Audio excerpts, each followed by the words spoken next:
So I think I want to say like 2010, I was on a group ride, and it was so like we live on the east side of town, and the Haydens are on the west side of town. So the one of the group rides I was doing was on the west side of town, and Nicky was home for it, so he came and did the ride. It had been 2010, but so we got done with the ride, and he rode over because he rode to the ride, but I drove, and he rode over to my van, and he was like, "Hey, if you ever want to come bicycle with me, here's my phone number."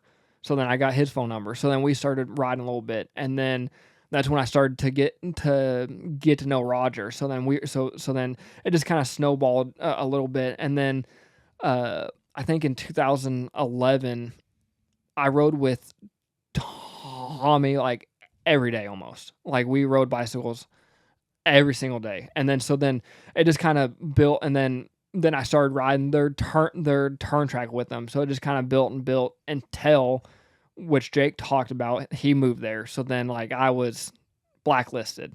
Really? Yeah. Oh, really? Yeah. So, and I always wondered that, like, cause I rode with them a lot, and then like it just like kind of went quiet. But Earl was helping Jake, so like they didn't want me to see what they're doing. They didn't want me training with them, which I mean I was young enough and not naive enough.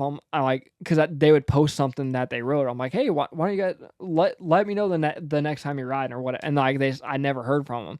But then like it kind of turned back into where I guess Jake moved up, so then we weren't racing each other. So then that's when we all started to ride together, and like from I guess 2015 on, like me, Jake, Nicky, Roger, because Tommy was done racing by then. Nick McFadden, Hayden, like we were riding a lot together. Were you ever part of the Earls racing team? Like, No. Did you ever get any support? No. So the Honda stuff and all that was just, everything came from Norm? Norm and Danny Walker.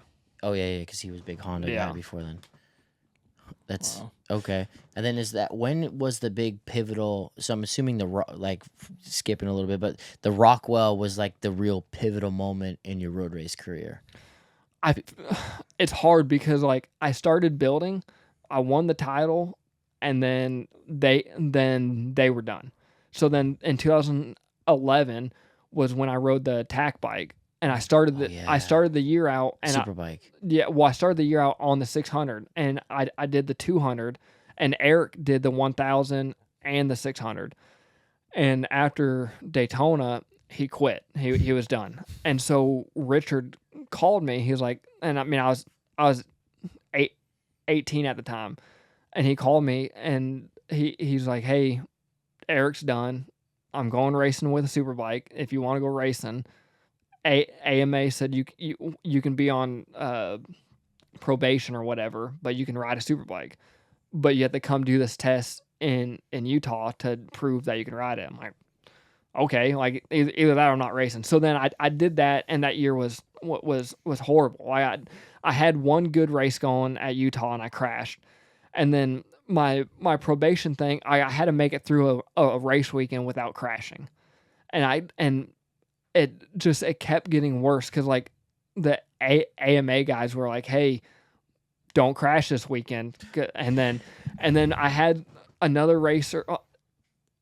I don't want to get into it, but it's like somebody had a incident with me on track, and they did not want me out there, so they tried to get my license pulled. Was that at Infineon? Yeah, and I was there.